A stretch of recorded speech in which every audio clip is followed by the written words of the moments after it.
오랜만에 한 줄 평을 하자면은 어, 속이는 놈만 있고 속는 놈은 없다. 적절하네요. 전 공감합니다. 음, 속이려는 놈만 있고 속는 놈은 없다. 속고 속이는 판이죠. 근데 속아줄 뉴비들이 없는 거죠, 지금 이제. 아, 그것도 맞습니다. 이제 고인물들만 남아가지고 서로 속고 속이는 그런 지경까지 온 거죠. 그래서 이제 어지간한 수법으로는 금방 간파당하기 때문에 욕만 먹는 거죠. 어지간한 수법으로 덤볐다. 적절한 한줄 평. 네. 저도 그렇게 생각합니다. 21년, 22년 뭐 이렇게 저번 불장이 그때였나요, 아마?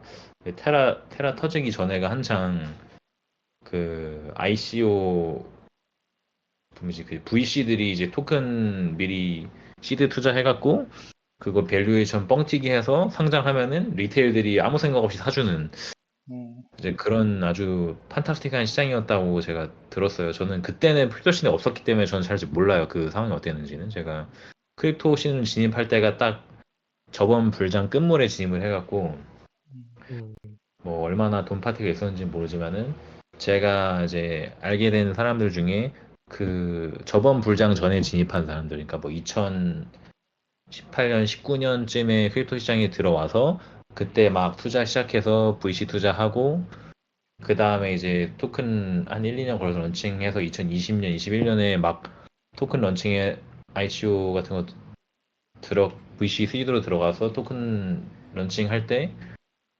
돈을 무지막지하게 벌었대요. 그때 이제 투자한 사람들이 누구라고 제가 누구라든지 어떤 프로젝트라든지 밝힐 수는 없지만은 이제 2021년 불장 때 런칭한 프로젝트들을 뭐 그 1년 전이나 2년 전에 토큰 투자를 했으면은 뭐 잘 된 프로젝트들은 뭐 100배 넘게 이제 나왔다는 거죠. 이제 상장가가 자기가 투자하는 가격에. 그 100만 원만 넣었어도 1억이 나왔던 거예요. 그러니까는 근데 회사 단위로 투자를 하면은 100만 원씩 투자를 하는 게 아니라 최소 막 아무리 못해도 1000만 원 단위고 이제 보통 억 단위로 투자를 하잖아요. 그러면 회사가 1억만 투자를 했어도 뭐 100억의 리턴이 왔었던 시장이었던 거죠, 그때가.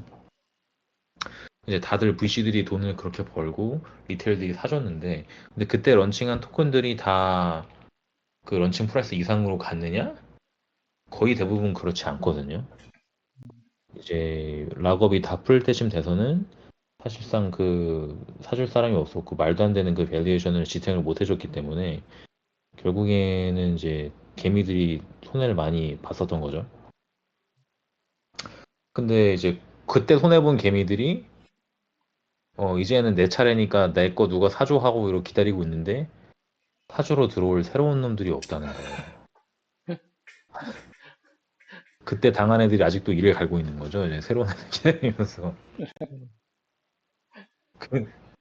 근데 이제 똑같은 수범을 안 당하는 거고 걔네들이. 어, 그래서 VC들이 옛날 생각하고 말도 안 되는 밸류에이션으로 토큰을 어떻게든 이제 거래소들이랑 짜고 이거는 마켓메이커랑 거래소랑 짜고 치면은 상장가야 높게 잡을 수 있으니까 어쨌든 간에 그렇게 이제 상장을 하는데 그 상장가가 하루도 못 가서 무너져 내리는 이제 상황들이 펼쳐지고 있는 것 같고 그러면 이제 그나마 조금 들어온 개미들이 상장할 때 토큰을 사면은 바로 반토막 3분의 1토막 5분의 1토막 나버리니까 이제 그나마 조금 들어왔던 뉴비들마저 등 돌리는 상황이 발생하고 있는 것 같다. 라는 게 제가 요즘에 스스로 투자를 하면서 느끼는 점입니다. 저도 조금 공감이 되는 게 이전 불장에는 진짜 완전 리테일들도 완전 대거 유입이 돼가지고 진짜 안 오르는 게 없는 그런 장이었던 걸로 기억이 되는데 요번 장에는 솔직히 리테일이 다 들어온 게 실감이 안 되고 그 코인베이스 자료 보니까 실제로 리테일들이 지난 불장 대비 많이 안 들어왔다고 하더라고요. 그러니까 좀 장이 도는 게 순환장처럼 이렇게 오르는 것만 오르고 그 메타 따라 오르는 것만 오르고 뭐 내가 어쩌면 뭐 내가 가지고 있는 건 안 오르는 그런 상황이 벌어지기도 하고 하니까 음, 그런 게 유동성이 부족하다? 누가 다른 사람이 새로 사서 들어와줘야 되는데, 그런 사람이 없으니까, 맞아요. 고라니님이 말씀하신 것처럼, 이렇게, 그 높은 뭐 FTB나 이런 게 다 지탱이 안 되는 게 아닌가. 이게 참 예를 들어 솔라나가 요즘 많이 올랐잖아요.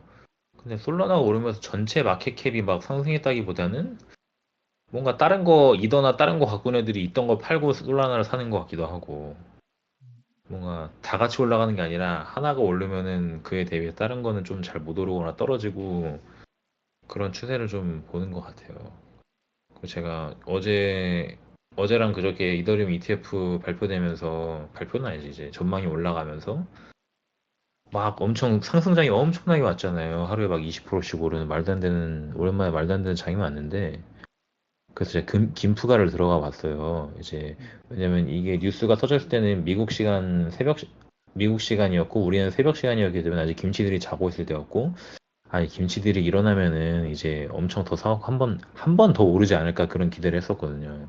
음, 근데 일단은 첫 번째 한국 거래 시간에 한 번 더 아시아 시간에 한 번 더 가주는 일이 없었고 미국 시간대 오른 거가 그냥 유지만 됐을 뿐이지 오히려 떨어지면 떨어지 한국 시간에 더 가주는 게 없더라고요.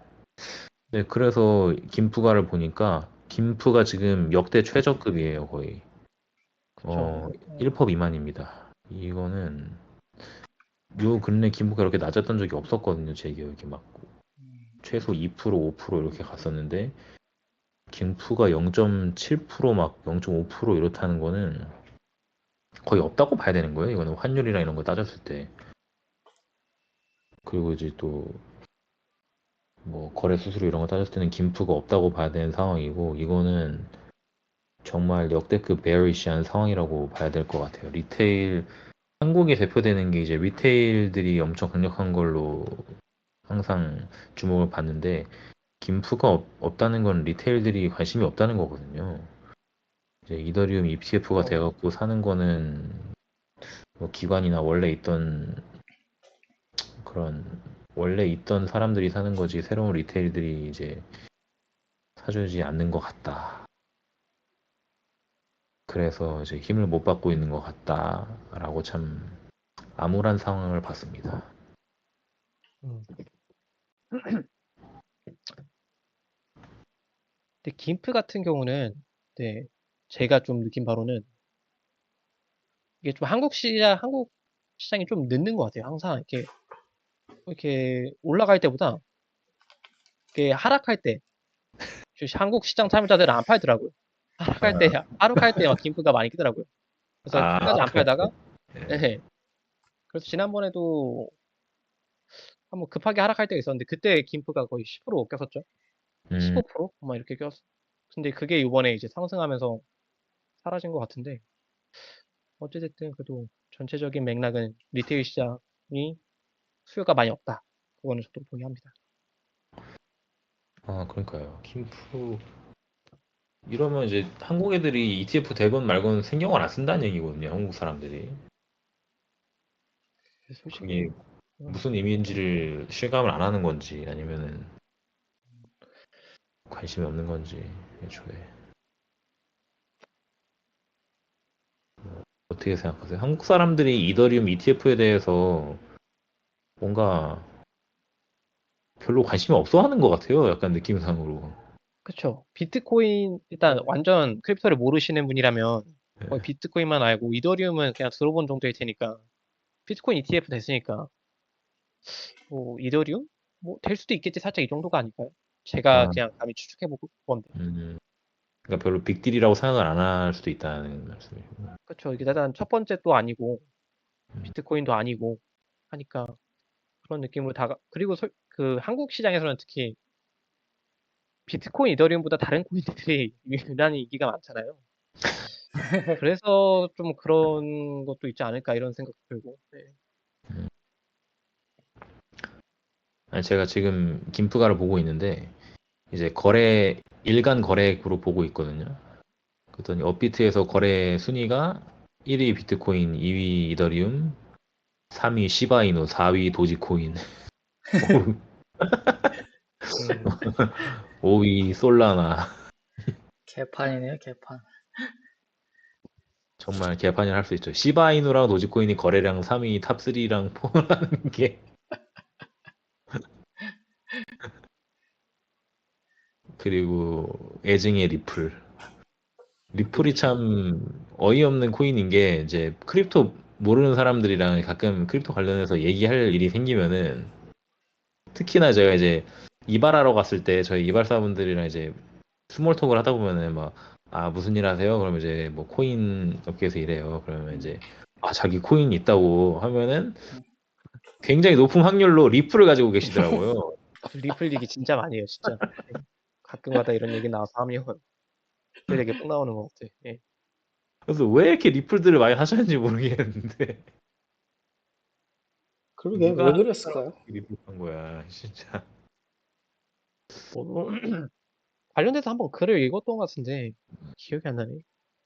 한국 홀더들이 엄청 많을걸요, 리플이? 전 세계적으로 맞아요. 따져봐도? 예. 네. 근데 그 근데 역사를 잘 모르겠어요. 왜 한국에서 유난히 그렇게 좋아했었는지. 네, 리플의 한국 마케팅 담당자가 일을 잘한 것 같아요.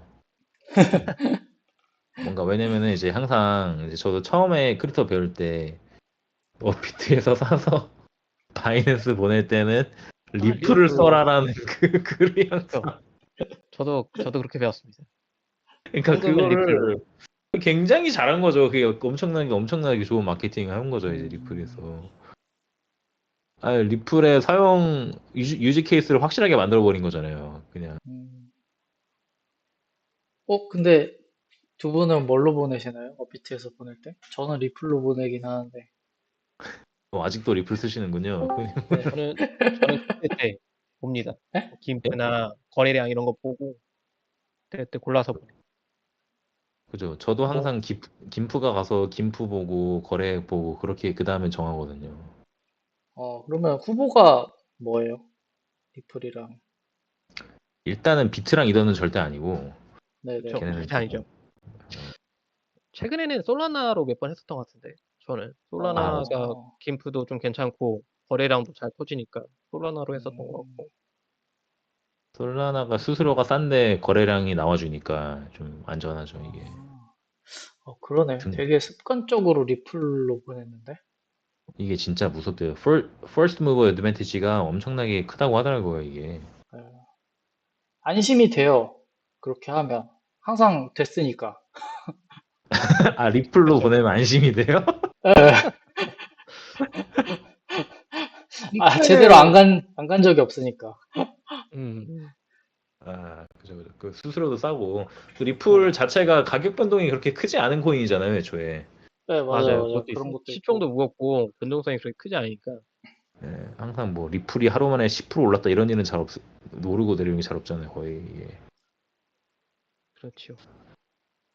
저희는 방금 이제 김프 얘기하고 있었거든요. 아, 요즘에 김프가 굉장히 낮다. 원래 보통 2% 5% 하는데 지금 1% 미만이라 전반적으로 어, 왜 이렇게 김프가 낮나 이런 얘기를 좀 하고 있었고 왜 또 낮은가요? 요약하자면?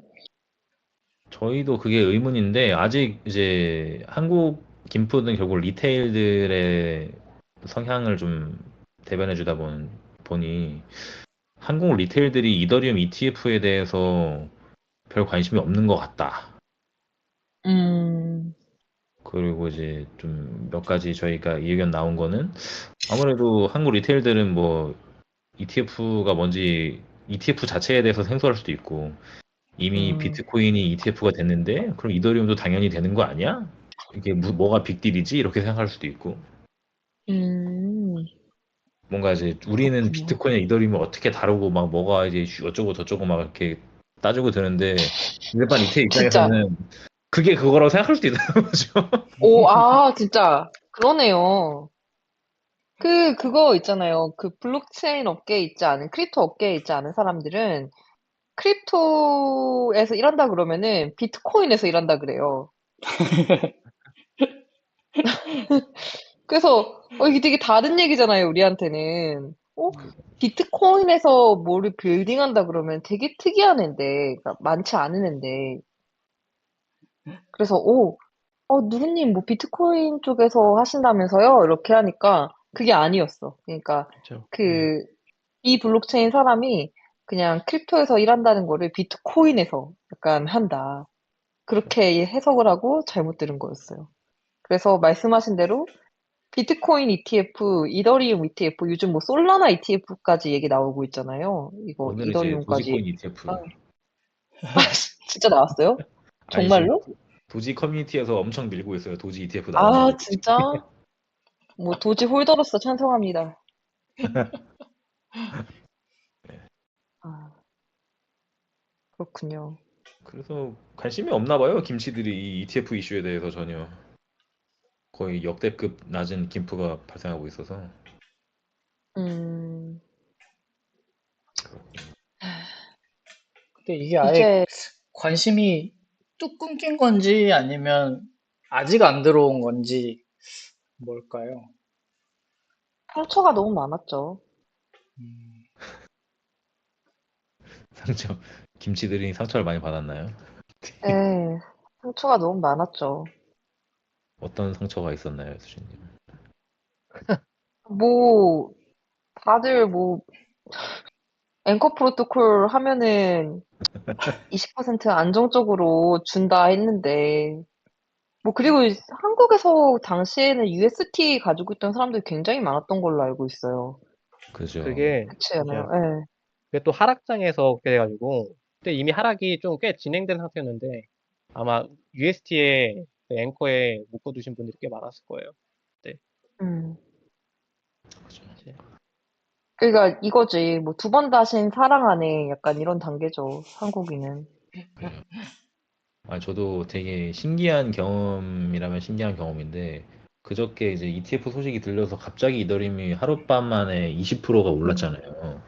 근데 네네. 또 트레이드파이에 있는 친구한테 이제 연락이 온 거죠. 야, 이더리움 20% 올랐던데 이거 갑자기 왜 오른 거냐고 물어보는 거예요. 그래서 음. 아, 얘가 좀 관심이 있나 보다. 그래서 이제 ETF 이슈가 있었는데 원래 승인이 음. 안 될 걸로 예상이 됐는데 갑자기 승인되는 걸로 추세가 바뀌면서 사람들이 그거를 반영해서 이제 갑자기 올랐다.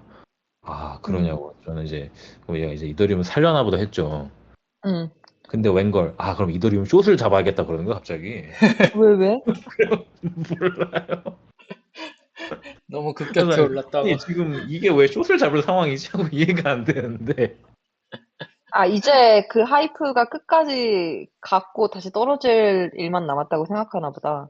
그러니까 뭔가 이제 필요 이상으로 과도하게 과열됐고 이제 시장이 이게 음, 별거 아니라는 걸 인지하고 떨어질 거다라는 심보로 이제 그런 말을 한 것 같은데.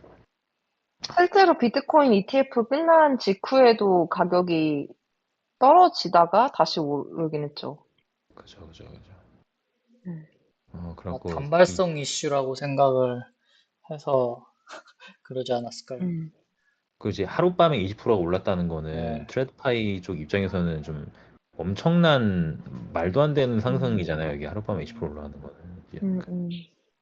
그래서 이제 그 트레이드파이를 하는 입장에서는 20% 오르는 게 결국 정당하지 않은 상승이었다고 판단을 했던 것 같고 음. 그런 면에서 숏을 잡으려고 해서 제가 극구 말렸거든요. 지금은 진짜 아니다 이거. 아, 진짜 아니야. 진짜 아니야. 지금은 진짜 아니라고. 아, 그렇고 그 말 듣고 잡았다가 금방 다시 그 해제했다고 하더라고요. 아, 아무튼 이렇게 민심이 안 좋다 이 말이죠.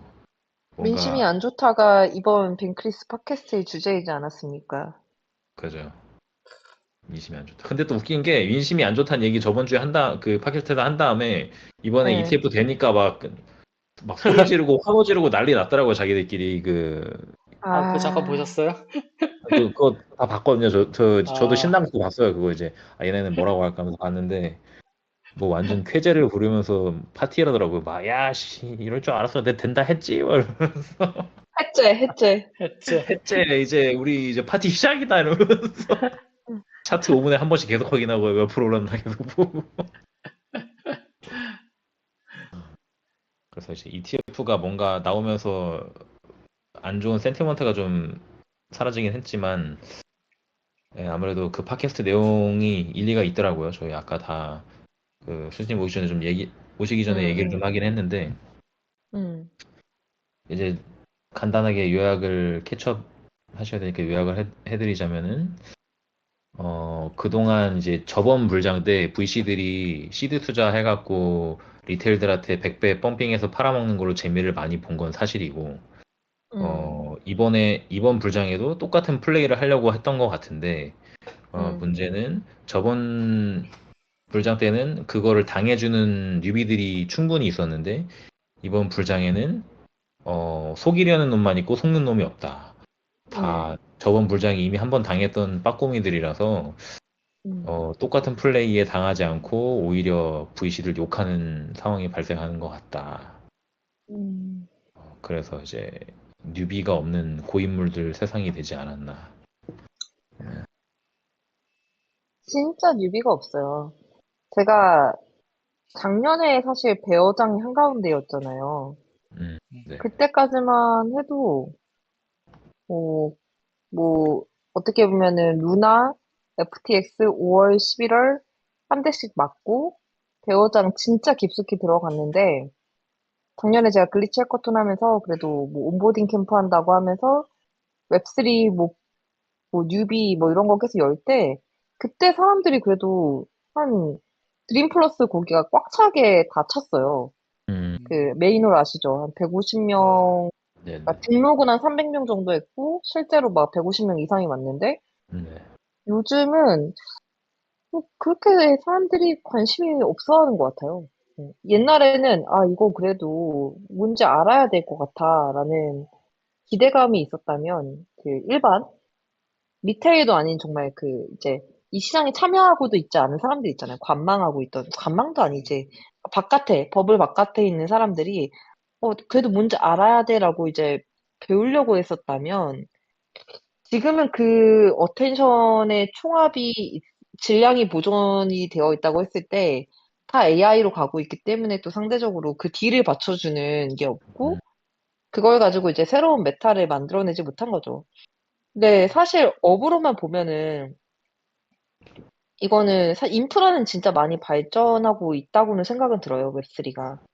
뭐 고질적인 문제들이나 계속 그 인프라를 스무스하게 만들어가는 새로운 표준들이나 그런 것들이 점진적으로 개선은 되고 있는데, 이제 NFT 이후에 새로운 메타가 좀 없다는 느낌이고, 그 여기서 이제 지적한 게, 이번 메타는 포인트였다인데, 포인트로는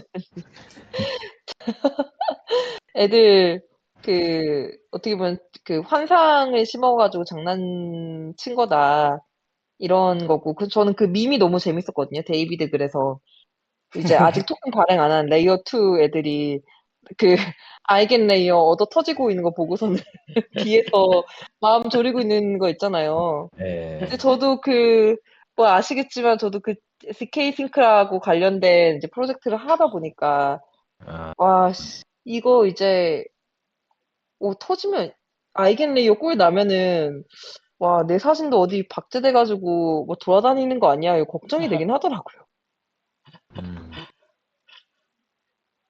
그쵸. 그래서 뭐 그런 생각이 들긴 했는데 그거 아니면 밈코인. 근데 사실 밈코인도 새로운 게 아니잖아요. 솔라나에서 이제 그거를 이제 미친 듯이 뭐 펌핑하는 식으로 이제 더 많이 찍어져서 나왔을 뿐이지.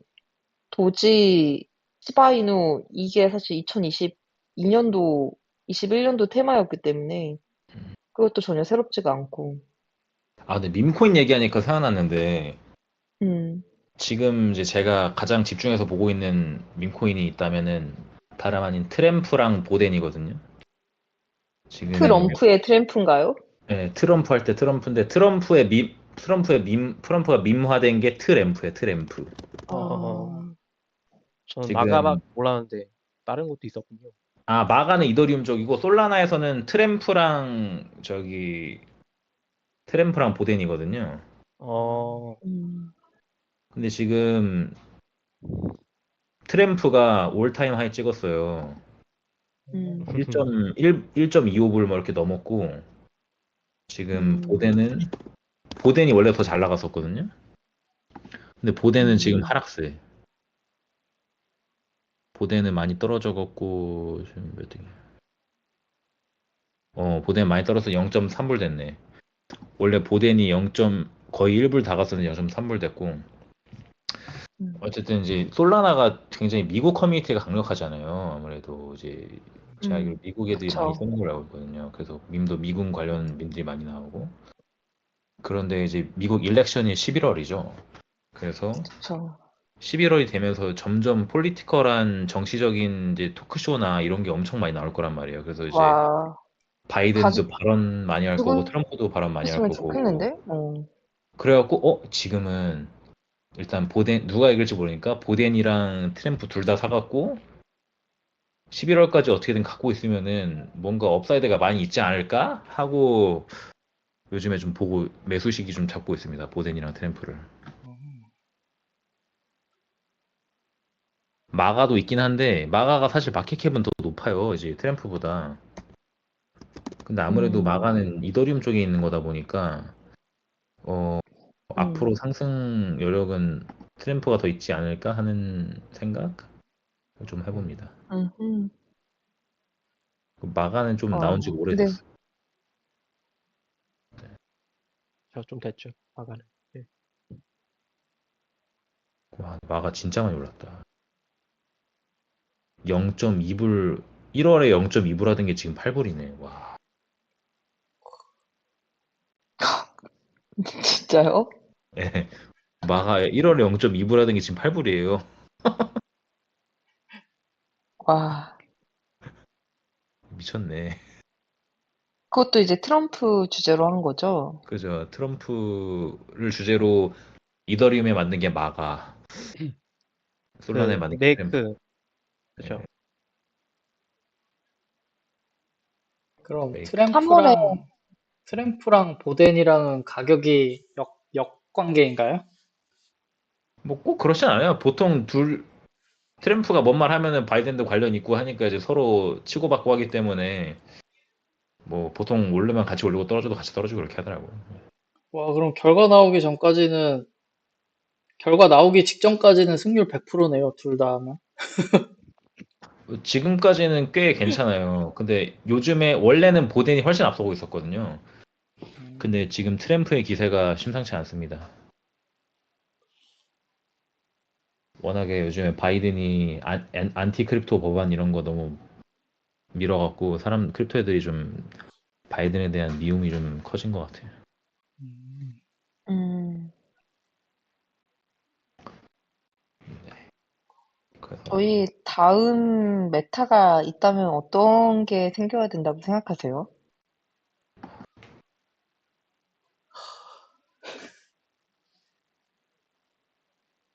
근데 저는 개인적으로는 이제 리테일들이 쓸만한 앱들이 좀 나와줘야 될 시기가 됐다고 생각하거든요. 진짜 이제 음, 웹, 웹2의 일반 유저들이 내가 크립토를 쓰는데 쓰는지도 모르고 사용하는 그런 옵션이 좀 나와줄 때가 됐다고 생각을 하는데 이게 벤크리스 이번 팟캐스트에서 데이빗이 말했던 거기도 한데 음, 그거를 규제가 그거를 너무나도 힘들게 만들어 놨대요. 이제 크립토 음, 규제가 너무 많기 때문에 일반 유저들이 앱스토어에서 앱을 다운받아서 크립토 앱을 쓰기가 거의 불가능에 가깝다는 거죠.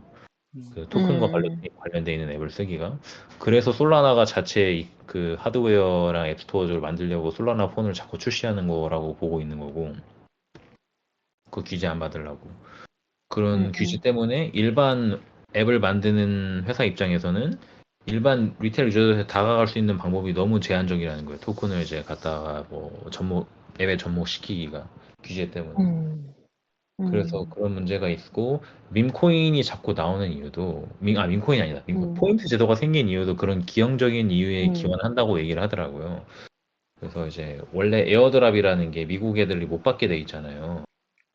음, 아무래도 데이빗이나 걔네 그 라이언은 미국 기반으로 이제 말할 수밖에 없는 애들이 미국 사람이니까 미국 기반으로 음, 말할 텐데 어 애초에 에어드랍 자체가 금지돼 있고 에어드랍을 뭐 포인트 기반으로 에어드랍을 하는데 사실상 아이겐레이어도 사람들이 뭐, 야, 너네 근데 이거 포인트 하면은 에어드랍 주는 거 맞아? 그랬더니 아이겐레이어가 공식적으로 디스코드 채널에서 아니, 우리는 에어드랍 할 생각 없음. 그렇게 옛날에 말해서 논란이 됐었거든요. 사람들이 포인트 열심히 음, 모으고 있었는데 이거 포인트 해봤자 에어드랍 안 준다 그래갖고. 근데 그게 걔네가 음, 그렇게 말할 수밖에 없는 이유가 레귤레이션 때문에 포인트를 기반으로 에어드랍을 준다 토큰을 약속을 하면 안 된대요 법적으로 애초에. 그렇기 때문에 이제 사실상 얘네가 하는 말은 뭐냐면은 야 포인트는 그냥 아무 의미 없는 포인트야. 음, 근데 우리가 이번 에어드랍 할 건데 이번 에어드랍은 포인트랑 아무 상관없음 이렇게 말을 하고 에어드랍 한다는 거죠. 근데 사실상은 포인트 많은 음, 에어드랍을 주는 거고. 음, 그렇기 때문에 그런 상황이기 때문에 트랜스퍼런시가 투명성이 굉장히 저하되어 있는 상황이고 그렇기 때문에 애들도 좀 더 불만을 가지고 유저들도 불만을 가지고 있는 상황이 될 수밖에 없는 것 같다라는 음, 얘기를 하더라고요. 왜냐면은 뭐 공식적으로 이게 연관이 있다라고 말할 수가 없는 상황이라서. 음, 맞아요. 그럼 이건 아직 결국에는, 포인트가 실패라고 보기는 좀 그렇네요. 아직은. 저는 개인적으로 포인트 재고 좋은 것 같거든요. 저는 개인적으로. 이게 좀 트랜스페런시가 떨어진다고 할 수도 있는데, 솔직히 그전에는 이런 에어드랍을 진행할 때, 그거를 어떤 유저의 기여도를 지금 현재는 그 포인트로 유저가 스스로 판단을 하잖아요. 내가 이 정도를 좀 프로젝트에 기여를 했구나. 좀 판단할 수 있는 기준이 생겼는데, 그전에는 그런 게 전혀 없었기 때문에, 그전에가 좀 더 트랜스페런시 부분에서 좀 더 떨어지지 않았나 이런 생각도 들고, 포인트라는 걸 좀 줌으로써 일단 어느 정도 유저들한테 이렇게 실질적인 뭐 자산은 아니지만 너희들이 기여한 만큼 우리가 그걸 측정하고 있다라는 점에서 좀 이렇게 유인책, 당근 이런 거가 되기도 해서 저는 음, 개인적으로는 포인트 제도가 좋다고 생각하긴 합니다. 그죠. 그리고 저도 생각을 해보니까 이제 포인트 제도가 생기면서 살림살이가 힘들어진 애들이 있어요. 누구 인고하니 이제 에어드랍 헌터들의 살림살이가 굉장히 나빠졌다고 생각을 하는데 개인적으로 왜 그렇게 생각을 하냐 음, 하면 예전에 포인트라는 그나마 조금이라도 투명하려고 노력하는 제도가 없었을 때는 그냥 정말 감으로 또는 인사이더 정보를 통해서 어떤 프로토콜에 파밍을 했단 말이죠. 뭐 음, 만약에 아이겐레이어 포인트가 맞아, 없었다고 하면은 그거를 아름아름으로 아는 사람들만 엄청 거기다 파밍을 맞아. 해놨을 거예요. 그럼 이제 경쟁자가 음, 굉장히 적잖아요. 이거를 정보를 아는 사람만 파밍을 해놨으니까.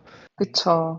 그래서 에어드랍의 총량이 100이었다면 내가 가져갈 수 있는 게 50이었는데 이제는 와, 투명하게 공개가 돼버리고 이제 원래는 헌터를 전문적으로 안 했던 애들도 조금씩 넣었고 이제 많이 몰리다 보니까 이제는 헌터들이 가져갈 수 있는 게 막 10이나 5 수준으로 내려가 버려서 그들이 살림살이가 예전만큼 프로피터블 하지가 않아진 것 같아요, 아무래도. 맞아, 맞아. 옛날에는 에어드랍이 마치 투자 가설처럼, 누군가가 이거 하면은 에어드랍 될 거다라고 선구자가 있었어요. 선지자라고 해야 되나? 그런 해안을 가진 사람이 아는 사람한테만 알려주고, 막 지들끼리 공유하고, 막 퍼지길 원치 않아 했었던 그런 시절이 있었던 것 같아요. 그게 이제 공개 시장이 돼버린 거지. 그죠. 제가 조금 더 예, 공평해진 거죠, 어떻게 보면.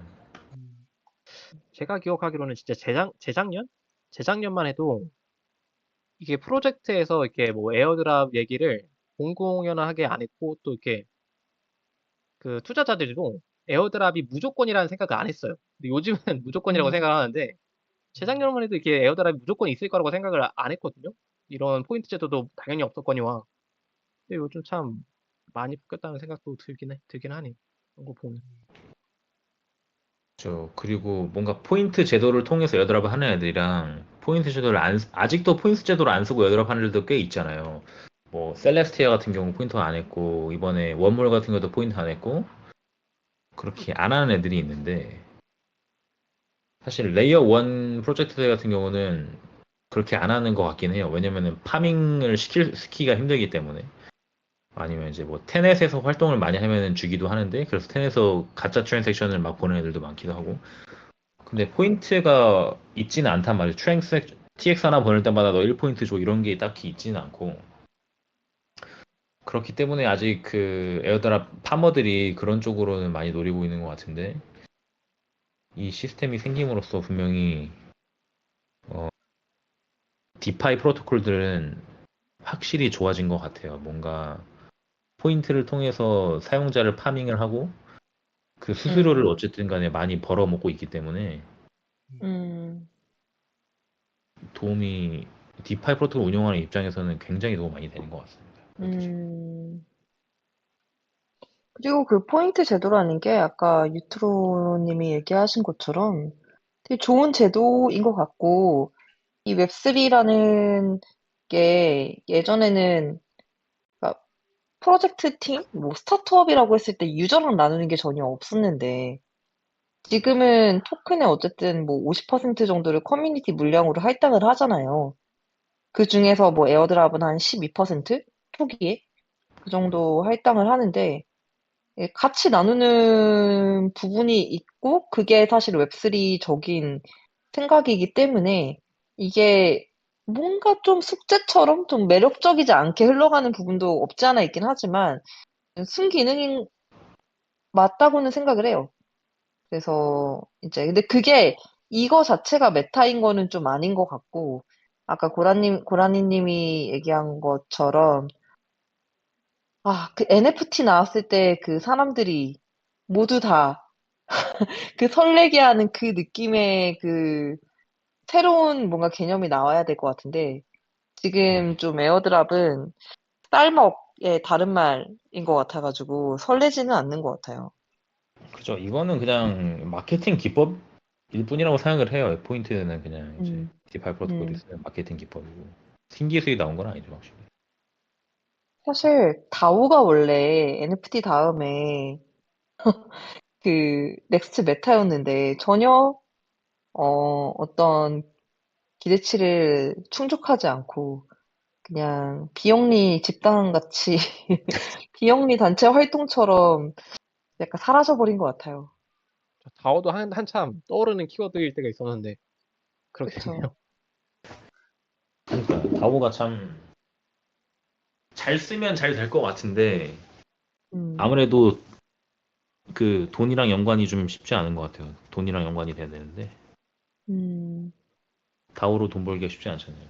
NFT로는 돈 벌 수 그니까요. 있는 투기성 다오가 있어요. NFT로 돈을 거둔 다음에 그거를 잘 돌아가게 만들고 거버넌스가 돌아가게 만들고 이게 그러니까 오늘도 제가 뭐 때문이었지?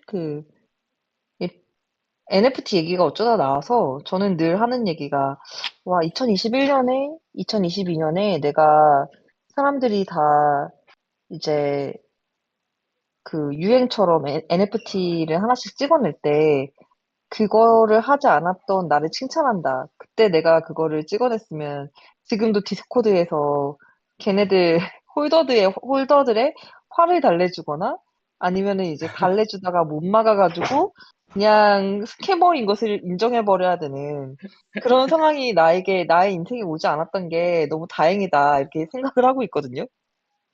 근데 이제 그런 이유 중에 하나가 NFT 보면은 엄청 유명한 프로젝트 아니고서야 사실 어, 베이시 같은 경우도 처음에 0.06이더였고, 그러니까 보통 2, 30만 원의 첫 민팅가가 형성이 되는 것 같거든요. 그 후에 오르면은 이제 그게 뭐 몇십억까지 갔었던 거긴 한데, 2, 30만 원의 평생 회원권을 좀 판매하는 거잖아요. 그, 그게 좀 말이 안 되는 것 같아요. 그래서 좀 어떻게 보면 다오라는 형태를 통해서 이 국가를 만들었으면은 어떤 뭐 도시를 이제 뭐 만들었으면은 그 안에서 매출이 일어나게끔 한다든지 뭐 세금을 걷게 한다든지 그래서 돈이 흐르게 만들어가지고 추가 수익을 얻어야 되는데 좀 NFT라는 것 자체는 한번 민팅해 놓고 약간 평생 책임져야 되는 좀 이상한 시스템이었던 것 같아요. 그렇게 바라보거나 혹은 보통은 이제 이거를 어떻게 가격을 높여서 재판매하느냐, 약간 이런 식으로만 바라보니까 이게 NFT가 커뮤니티 입장권이고 다오가 그거를 잘 굴러가게끔 만들어가는 어떤 하나의 거버넌스라고 저는 생각을 좀 했었는데 그 가설이 쭉 이어지지 않았던 것 같아요. 음. 그 당시는 정말 여러 가지 NFT, 그 당시에 클레이튼 NFT도 굉장히 핫했던 걸로 기억을 하는데, 음. 여러 가지 얘기가 많이 나왔었잖아요. 이 NFT 사면 뭐 요걸 할 거고, 우리가 이 돈으로 요걸 할 거고, 게임을 만들고, 뭐 이런 파트너십을 만들 거고, 이런 얘기가 있었는데, 그런 게, 그때는 그런 되게 열기가 있었으니까, 그걸 좀 어느 정도 믿어주는 사람들도 있었고, 그런 거를 되게 좀 해보고자 하는 사람들도 많았던 것 같은데, 지금 와서는 그게 좀, 수진님이 말씀하신 것처럼 너무 많은 책임이기도 하고, 너무 많은 좀 이렇게, 너무 장밋빛으로 바라본 전망이기도 해서, 그런 부분에서 좀 이해가 되는 것 같습니다. 저는 참 NFT라는 기술을 리테일들이 사용하는 앱이나 실생활에서 굉장히 잘 사용할 수 있을 거라고 생각이 들거든요. 이거를 음. 이제 크립토판에서 투기의 목적으로 가져가 버리니까 문제인 거지. NFT가 맞아요. 실생활에 접목됐을 때 해결할 수 있는 문제점들이 굉장히 많다고 저는 생각을 해요. 뭐 예를 들면은 이제 뭐 경기나 아니면 공연 입장권을 NFT로 발행을 한다든지 그런 것들도 할 수 있고 이제 NFT로 발행을 하면은 뭐 위조 같은 게 굉장히 힘들어지고 아니면 리셀하기도 좀 힘들어지고 할 수 있으니까 안표 시장도 어느 정도 잡을 수 있을 것도 같고 그런 음. 순기능들이 있고 아니면 뭐 게임 같은 데서 프로파일 만들 때나 아니면은 데이팅 앱에서도 프로파일 만들 때 NFT로 사용할 수도 있을 것 같고 음. 사실 크립토 일반 토큰 같은 것들도 충분히 그런 식으로 사용될 수 있을 것 같거든요. 근데 그렇게 하는 프로젝트들이 없다는 게 참 아쉬운 일이고 음. 그리고 그렇게 자유롭게 할 수 있는 환경을 만들어주지 않는 규제도 참 아쉬운 부분이고 규제를 음. 할수롭게 만들어버린 투기판도 참 아쉬운 부분이고 네. 그렇게 이어지네요. 그리고 이제 규제도 괜히 생긴 건 아니거든요. 하도 말도 안 되는 투기와 사기가 많다 보니까 이제 정부도 그건 보호하기 위해서 그래. 이게 만든 맞아요. 거지. 스스로 불러온 재앙, 스스로 불러온 규제. 그죠. 우리가 우리가 우리 목을 잰 건데 뭐 어떡하겠습니까. 음. 음. 실제로 그 트리플 S가 이번에 원래 이제 어, 팬덤 K-팝에서는 NFT가 금기되는 단어였거든요. 어, 워낙에 이제 그 아티스트 이름 붙여가지고 뭐 NFT 판매하고 그랬는데 기존 팬들이랑 NFT 사는 사람들이랑 뭐 갑자기 차별하기 시작하니까 뭐 그런 점에서도 되게 불만이 속출했었고 실제로 그냥 크립토라는 게 이제 거의 믿고 거르는 게 일반 대중한테는 색안경이 씌워져 있다 보니까 예전에 그 사건 아시죠? 무슨 어 어떤 잘 나가는 어플이었는데 한동안 그 좀 3D 형태로 해가지고 자기만의 약간 공간처럼 친구 방 놀러 가는 뭐 그런 소셜 앱 하나 나왔었었는데 이름 까먹었네. 아, 네. 그 이름이 뭐였더라? 네. 뭐 아무튼 그거 한동안 진짜 인기 많았는데 이용약관에 NFT가 이제 키워드로 들어가 있었던 거예요. 이 미래 NFT처럼 활용을 하려고 했겠죠. 그리고 실제로 되게 많은 좀, 뭐 웹2처럼 하고 있지만 좀 미래에 관심이 있거나 좀 이제 성보안을 가지고 계신 분들은 웹3 조금씩 준비하고 계신 분들도 저는 주변에서 좀 보는데 어떤 장기적인 관점에서 그 이용약관에 NFT를 그냥 넣어놨는데 그거를 한 유저가 보고서는 갑자기 트위터에서 야 이거 NFT 어때 하면서 탈퇴해야 된다 이게 저는 정말 이해가 안 갔거든요. NFT를 넣는데 뭐 개인정보를 뭐 침해한다 이런 것도 아니고 그렇게 따지면은 지금 오픈 AI를 다 탈퇴하셔야지 GPT를 탈퇴하셔야지 어쨌든 그 NFT라는 거 가지고 막 타이틀 운동이 벌어지는 거예요. 그 앱에 대해서. 근데 그만큼 안 좋은 인식을 가지고 있고, 케이팝에서도 NFT라는 말을 최대한 안 쓰려고 하는데, 트리플 S 같은 경우는 뭐 태생이 그 탈중앙 아이돌이라서 어쩔 수 없이 그런 것들을 이제 그냥 넣는 거죠. 걔는 그거를 위한 실험 아이돌이니까. 네. 그래서 이번에 그 앨범을 그래도 NFT로 내봤는데 이거에 대해서 반응이 되게 또 좋더라고요. 그리고 실제로 뭐 요즘은 CD 같은 거 막 꾹 억지로 굳이 넣어가지고 뭐 판매가 올리고 이러는 것보다는 그냥 아예 CD 빼가지고 거기에다가 이제 포토카드나 뭐 굿즈 적당히 하고 거기 안에서 이제 NFT로 이제 뭐 주는데 거기 이제 포토카드인가? 이게 NFT화 돼가지고 실제로 아이돌한테 그 포토카드 뭐였지? 그 포토카드를 따로 살 수 있는데 그 아이돌 거를 특정 아이돌 거를 사면은 걔한테 온체인으로 바로 정산이 된대요. 아, 진짜요? 그래서 예, 팬들도 그거를 진짜 응원 매수하는 느낌으로 그 자기가 좋아하는 아이돌 거를 사줄 수가 있는 거고 그것도 이제 레베뉴가 투명하게 쉐어되고 그러면 아이돌 입장에서도 정산이 되게 불투명한 것 때문에 뭐 여러모로 난리가 났었던 적이 많았잖아요. 그 아이돌 음, 업계에서도. 음, 근데 그거는 진짜 내가 얼마 팔렸는지가 너무 투명하게 보이는 거예요. 어, 그거 가지고 이제 그 정산을 받는 거고, 수수료 베이스로.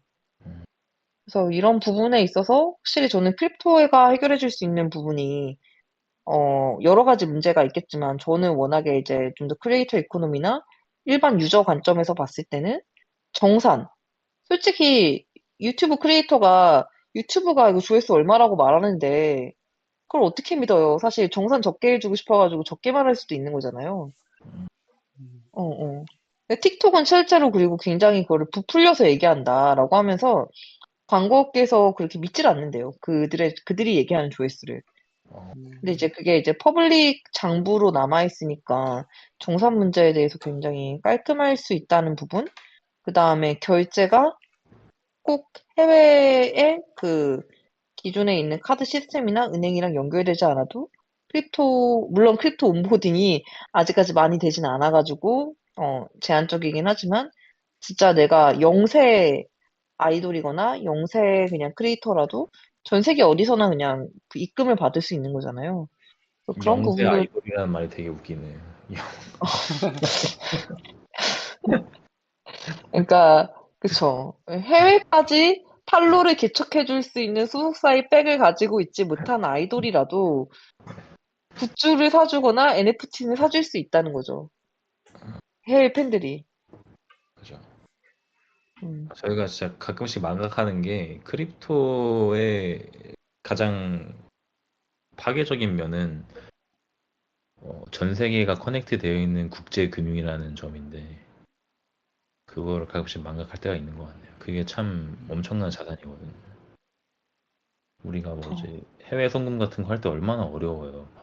은행 가서 뭐 해달라고 그니까요. 해야 되고 뭐 외환거래법 위반인지 아닌지 막 검사하고 뭐 음, 수수료 엄청나게 떼가고 막 장난 아니잖아요. 음, 음, 음, 근데 뭐 비트코인 100개 보내는 거 누가 감시할 거예요? 그거. 그냥 내가 보내는 거지. 음, 음. 물론 그거에 대해서 이제 적당한 세금과 이제 돈을 번 만큼의 어느 나라에서 그게 어디에 과세될 건지에 대해서는 있어야지, 누가 뭐 군대도 만들고 철도도 짓고 이러니까 그거를 어떻게 과세할 건지에 대해서는 좀 누가 총대 매가지고 좀 잘 정리해 줬으면 좋겠어요. 이걸